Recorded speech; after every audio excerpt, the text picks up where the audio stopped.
so you're 12 years old, right? Yes, sir. And you've won the U.S. Championship for Judo. Yes, sir. 2 years ago, right? The U.S. Open. U.S. Open. Yes, sir. So tell me about that. What was the experience like? I mean, it was really kind of like, I was kind of nervous, but like at the same time, I had my family watching me, so I had to just go out there and go in it for like every single last one of them. Yeah. Well, every time you're nervous, that just means you care about it, right? Mm-hmm. And it also kind of helps you out, especially on a physical activity like that. Yes, sir. Otherwise it's kind of tough. So how did you end up in judo? I mean, that's kind of judo. I mean, not everybody does that, right? Not everybody. Yeah. So how we ended up in judo? So through the VA, I was through my therapist, my recreational therapist. Well, you got to start beyond that. Okay. So you had a need for therapy. So let's just start at the beginning, I think. All right. So I'm a Marine Corps combat veteran. I went to Iraq, OIF, Operation Enduring Freedom, Iraqi Freedom. And so thank you, sir. Thank you for your service. You're welcome. So through my injuries and all that stuff, getting back, they put me in therapy, and I got with Team Simplified, and it's recovery through sports. Okay. So my VA recreational therapist, Tiffany Smith, in Durham, she was like, Jules, we have a judo program through USA Judo. Right. And we think that you would be the perfect candidate to, go there and start doing judo. So I called Chester Evans and I told him, and he was like, we'll look forward to meeting you. And so I went in on a Monday, and I fought a month later. Yeah. And then it was like, do you have any kids? And I told him, I said, yeah, Sensei, I have some kids now. So I brought my daughter and my son, and Sensei said, well, let's take them down to the North Carolina State Championship and see what they do. And I think he hadn't been doing judo about 3 months, maybe 2 months. It was 2 months, and we took him down there, and he won. And then we went to another competition the next month, and he won again. Then we went to Virginia Commonwealth Games. Yeah. And he won again, and that was the state game. He said, we might got something on our hands. Yeah, right. And that's how it started for us. That's awesome. So, Yes, sir. So it started out with you being the poster child for Simplified Sports, basically, right? Yes, sir. And yes, sir. Wow. I mean, so how did you, you love it? I mean, Yes, sir. Well, Yes, what sir. did you think? I mean, you've only been doing this for 2 months. Your dad says, hey, look, come on, let's go down there and just try this out. I mean, talk about being nervous for the U.S. Open. I mean, never done it before. That's got to be a weird feeling. Yes. So tell me about it. I mean, so you show up, you're like, Dad, what are you thinking? I'm like, I'm nervous, but Sure you are. I'm nervous. Like when I first get there, I was like, I just didn't know what to do. Like I was scared. Like as soon as I walk in, my whole heart dropped. Sure. That, Yes. right? Yes, sir. So, I mean, what color belt were you then? I mean, what's the starting level like? All right, so when he started as a white belt. Okay, so he came in fresh. Okay. He came in fresh, and he was beating yellow and orange Yeah. belts. Okay. And matter of fact, his first tournament, he beat a green belt. Okay. All right. And, Well, that's strong. that was pretty impressive. So, what color are you now? Purple. Purple. So walk me through the ranks. Tell me about how long it takes to achieve each different belt, because I mean that's a story there too, right? I mean, Yes. And I'm sure it's different for everybody, right? Yeah, Some yes, people are more yes. gifted than others, Yes. and consider my flexibility to be, I'm not sure I could get beyond white, but we'll. Yes, sir. So you start off with white belt, Okay. and so about 3 to 4 months, just depending on your progress, you may get yellow. Okay. About another 6.5 to 7 months to a year, just depending on Sure. how fast you learned and Right. how often you compete as well, and know your knowledge. You'll get promoted to orange. So white to yellow really is more about learning form and technique. Yes, sir. Yes, so sir. I mean, as soon as you kind of master that, you can move to the next level. Yes, sir. And then that next level really is a little bit more than technique, I suppose. Yes, Now it's starting to be about mindset and Yes, about sir. the spirituality and the physicality Yes, of sir. it all. Yes, sir. And I think you know, that's the beginning stage for Yeah. most kids. You kind of want to keep them there for a little bit and just allow them to grow. Sure. You know, instead of promoting them Right. so Right. fast. But then you have those elite ones that just stand out, and you can't hold them back. Like our man here. Right. And so Natural talent stays nervous. And That energy, though, capture, right? Yes, sir. Yes, sir. And so then you move them to Greenbelt. Okay. And from So it would take you on average about 2 or 3 years. yes, So you're beating kids who had been in the game or had been going through the process for 2 or 3 years. Yes, sir. On your first call it at bat. You know, I know that's not a judo term, but still. Yes, Wow. sir. Okay, that's strong. Yes, sir. And so from green you go to blue, Yep. and then from blue you go to purple, Okay. and you stay at purple until you become probably about 14, 15. Okay. But you know, they normally don't allow kids to be black belts until they're about 15. Sure. Okay. And so, because you would have to fight, you could no longer fight in the kids' division. I see. And So, so now you move to the unlimited, we'll You call keep it. them there. Yeah. But then when you know, with him, so we just keeping them there. But No, I understand. Yes, sir. Well, there's you always get better. I don't care what level Yes, sir. you're at. You know, Yes, sir. that's always the game. It's constant self-improvement and going about it. So you got a big competition coming up in June. Yes, sir. Tell us a little bit about that. All right, so Yeah. I tell you, we just got back from Utah. All right. Well, then we got to start all over Okay. again. So you did basically started out at bat first, North Carolina State, whatever. You're beating a bunch of kids. Yes, sir. You get to the place of the U.S. Open, you win at 12, which is strong. So now, I mean, what have you been doing since then? You've obviously been traveling around. Yes, we've been traveling. So, you know, we just opened back up.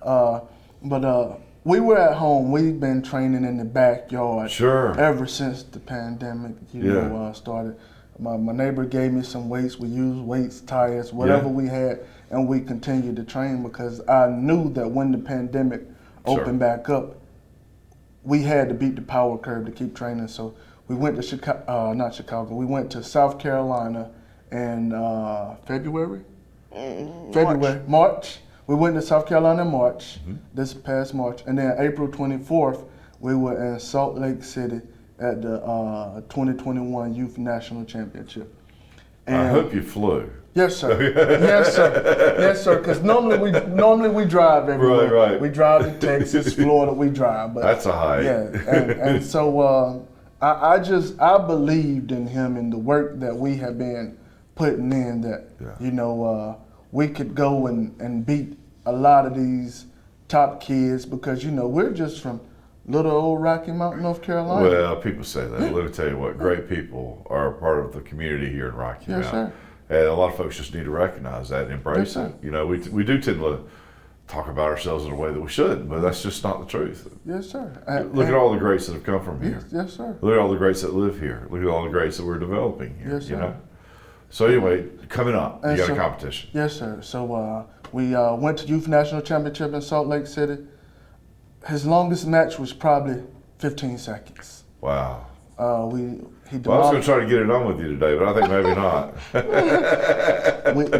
we demolished them all. But June the 18th through the 20th, Junior Olympics is coming to North Carolina. Really? Where? Winston-Salem. Winston-Salem. Awesome. Yeah, I mean that's unheard of. Yeah, right. Yeah, and and the so- timing of it for y'all is awesome. Yes, it's awesome.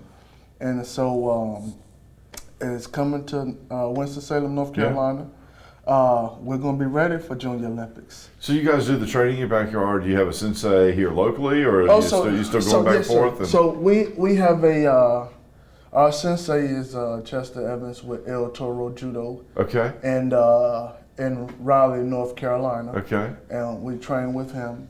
And then we have a sponsor and our coach, also where we've been going back and forth, is Sensei Joshua White with Okay. Black Ice Judo in Atlanta. okay. So we've been, we train with Sensei, and then Right. maybe 1 week out the month we'll go down to Atlanta, Right. and we'll train with Sensei Josh. Right. And so you know. And so how do you connect up with a sponsor like that? I mean, that's a whole different process, Yes. I would think. Yes, sir. So with you know, we did pages, asked for donations, this and that. But we went to a tournament in Judo in the regional state tournament in South Carolina. Okay. And we had never met Josh White before, but we had heard about him.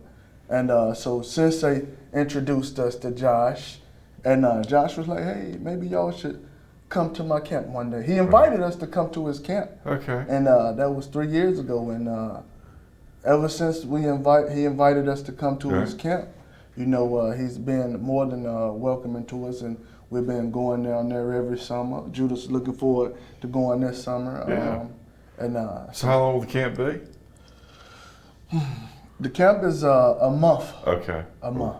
Wow. But it's getting ready for U.S. Open. U.S. Open Championship in July. I got you. Okay, so it rolls right on into that. Yes, sir. Well, good gracious. So how can we watch you? I mean, either go to Winston-Salem. Do you ever do any of this stuff, you know, with a live podcast or Yes, Facebook sir. Live? Yes, sir. Well, we got to get some address or information from you with the schedule so that we can Yes, sir. publish that, because I mean we all need to be pulling for our Rocky Mount Yes, sir. folks here.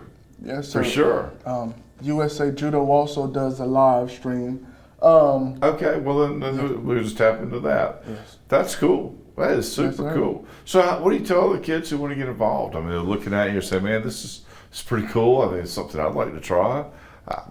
How would I insert myself? I didn't have a dad who's part of the Simplify program. Right. I would just tell them, you know, they could reach out to, you know, El Toro Judo Sure. Club. Sure. Reach out to us. They could reach out to me. Sure. And you know, I would tell the kids, it's a good, you know, sport Mm-hmm. what allows discipline and allows you structure, and you know, to be able to follow directions and stay on the right track. We focus on schoolwork first. Right. School is first, sports second, but also being a good model citizen. And you know, everybody's not an athlete, but that's okay. Right. We're creating model citizens, Right. and that's what we want to create, model citizens. To be able to create an interdiscipline is the one thing that most of us Yes, sir. struggle with all of our life. So it is a lesson that you can carry with you all of your life, and, Yes, sir. and the practice of that, I would think, would be ongoing even beyond the competitive years. But Yes, sir.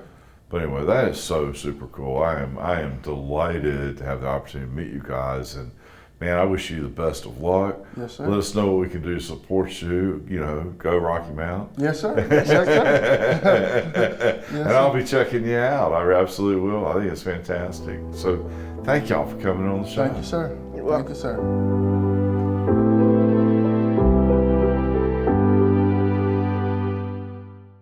It's pretty significant. Folks, I just walk into the library and there are these offerings of books.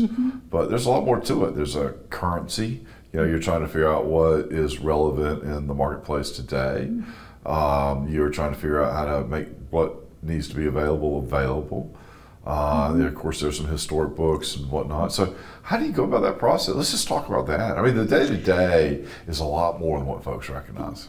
Well, the library is a business. That's and right. it runs like a business. And so when you're talking about the collection, we have a specialist, a collection development manager, Heidi, and she can run reports that kind of show us what we have in our collection. We can see what we have that circulates and what we have that doesn't circulate. Okay. We can analyze for gaps in subject matters where we should have more material.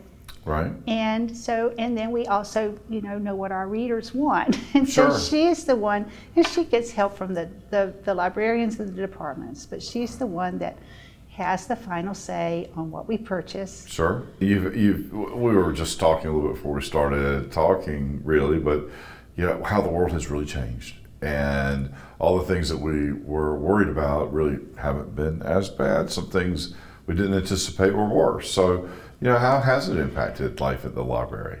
Well, the library, we were only closed to the public for 8 weeks. Okay. And we had staff in the library throughout the entire time. We quickly figured out how to just do some just lobby, pick up your things from the lobby and what have you.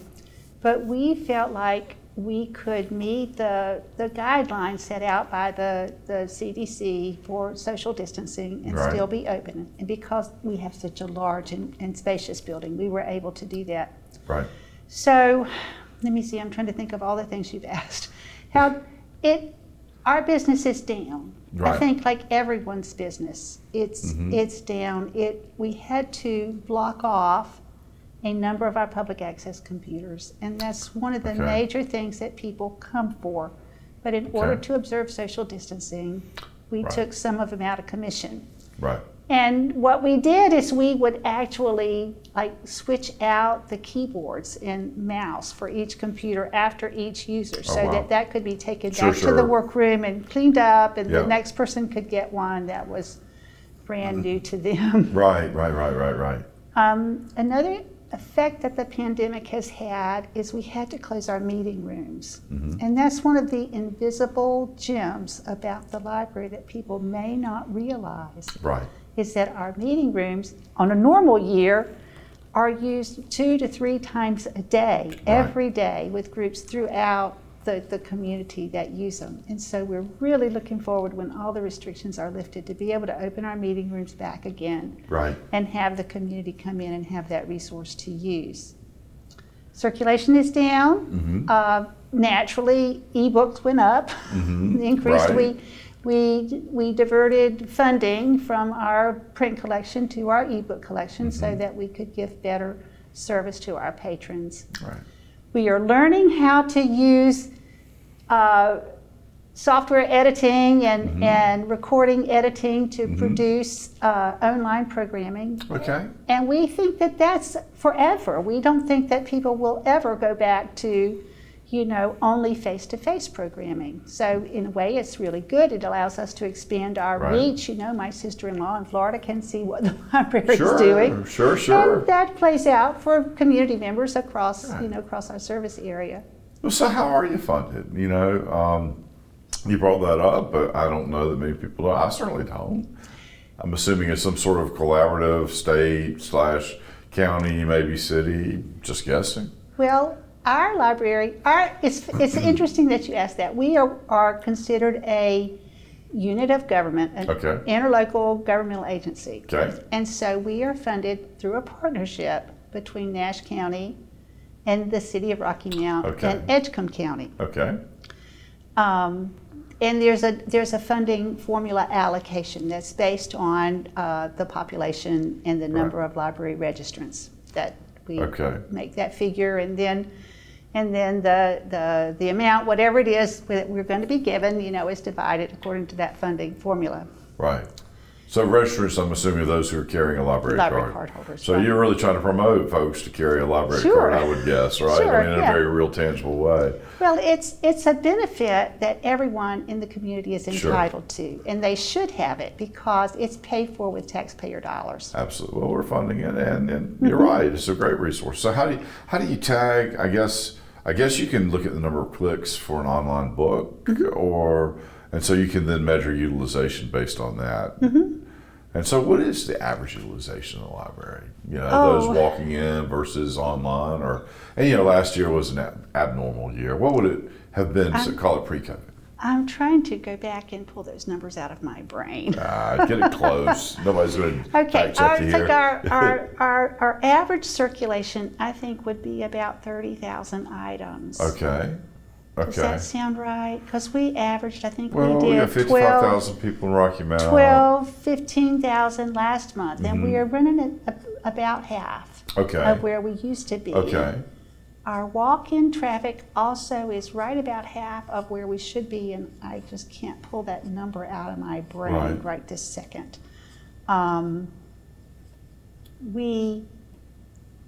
We're coming back. We're coming back up. Things are starting to step back up, and I think that as more people are vaccinated and as the governor drops some of these restrictions, we will see it climb back. But I think it'll probably take us a whole year to get back to pre-pandemic levels. Well, even kids in school, which drives some of the utilization, I've got to think, was down during the COVID year. So that's hard hard to come up with. I mean, it will restore itself. I'm confident. Oh, I am too. Yeah. I feel sure our readers are going to want to come back and get their books. Absolutely. Well, and we do have a wonderful meeting space. I have had the opportunity to go there many, many times.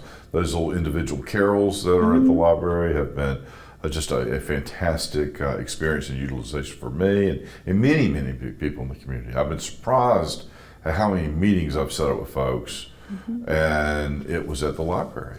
You know, Nonprofit work gets done at the library. Absolutely. So everybody lives virtually, but when it comes to that face to face, you know, that library has carried a lot of impact. So how do you record that? How do you measure that? Because that's a real cost and it's a real benefit to the community. Well, we book our meeting rooms. That's right. There you go. And we know who is using them and how many. We ask them to tell us how many guests they have. So we keep statistics on that. So then I think that really kind of drives us kind of to the Bookmobile. So what's the utilization of that? I do remember as a kid in elementary school, and the Bookmobile would come around. It was kind of a big deal. We'd go and we'd pick them out, and it was really cool. But so, I mean, what kind of utilization does that get? And where's the route? Our Bookmobile, we started during the pandemic. Okay. And we made the decision to start with early childhood stops because that's what we know real well. We're very familiar with that programming and we know that community already. Sure. So we already had partners there.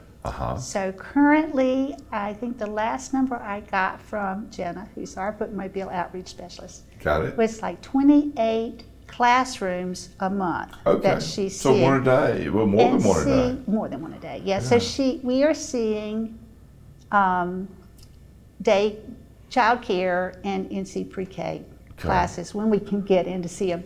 And what we do now, because of pandemic restrictions, instead of coming in and picking out your book, we do a delivery to the classroom. And so the books are actually checked out to the classroom teacher and they're used in the classroom until the next stop for the Bookmobile.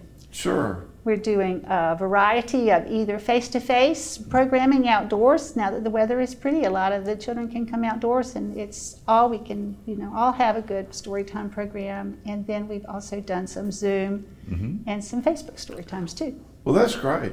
Is there ever any interaction with like the Pardon Foundation for, I think Dolly's done something for books and it would just seem like a natural. Is there any kind of interrelationship or encouragement that you guys? Well, the Dolly Pardon has the Imagination Library. That's right. Yeah. And she, the partnership there is really between the Downey's Partnership for Children. I see. Okay. And the Dolly Pardon group. But, we partner with the Downey's Partnership for Children too, so we make those links and those opportunities available. Sure. So tell me a little bit about the Tar River Arts Collaborative. So that's something that I just have no knowledge of, so I am dying to hear. It's new and it's marvelous. Rebecca Watkins and Marilyn, who just put on the play that was produced at the Imperial Center. At the Imperial Center. And some other ladies got together and found some space. It's actually right there by the mills. And they have cleaned it all up and restructured it. It's got beautiful light. And they've created artist studios in there. Okay. And one of my friends is a photographer, Donna Hodgins, and she was the very first person back in 2015, I think, to exhibit on the library gallery wall. And we were talking, and she said, "Well, I'm gonna ask the ladies at the Tar River Arts Collaborative, which is what TRAC stands for." And they worked up a plan. So we just hung their exhibition on Monday morning, yesterday morning. We have, I think, 28 pieces. They're gorgeous. Oh, good. And it's on the second floor of the library. There will be a reception on Thursday, this coming Thursday at 5:30. Okay, fun.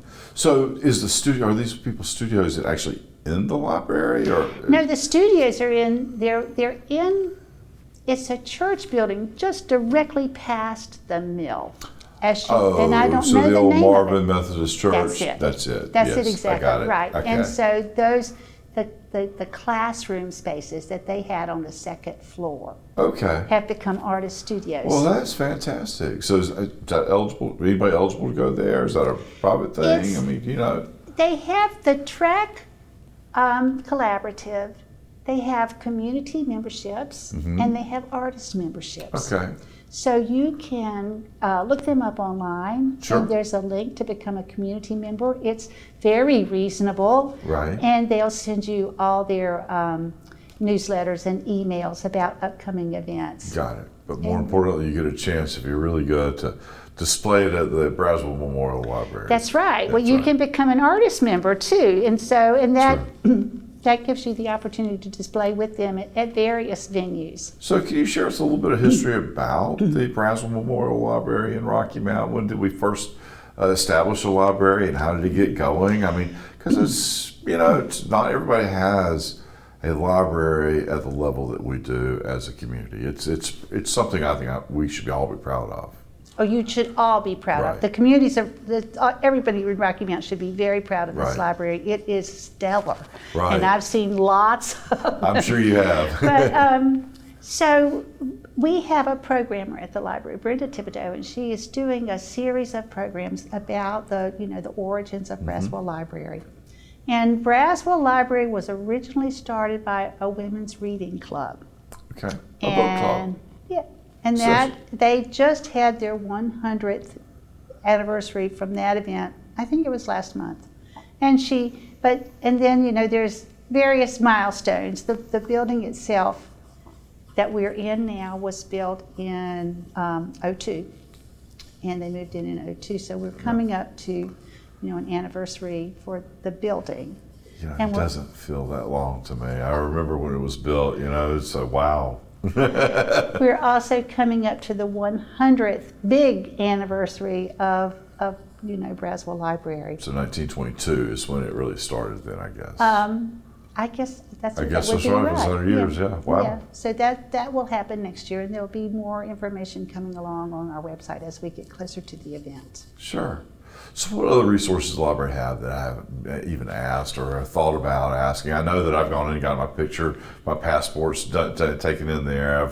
I've voted there in the past. When I was campaigning, I was amazed at how many people from not just Rocky Mount, but from really quite a catchment area, 50 or so miles away, would come to Braswell to do some research. I mean, that was interesting. Well, the local history room is a star, and Sure. many, many people come to trace their family histories. And we have people, Tracy Thompson, who's our local history librarian, and she's a certified genealogist, Oh, wow. really does work for people throughout the country. So Okay. she will look up and do research for people throughout the country. So I would be remiss if I didn't mention Well, we'll give a shout out to her. the local history stuff. I want to thank you for coming and sharing with us about the library. It's been fantastic. I have let my library card lapse. I will actually go down there and make sure I get one. I think I let it lapse. I was embarrassed. I probably kept my book out too long. But and what is the statute of limitations on that? Well, we don't do that. There's no book shaming. All right, good. Well, thank you for coming. Thank you very much. I've enjoyed it.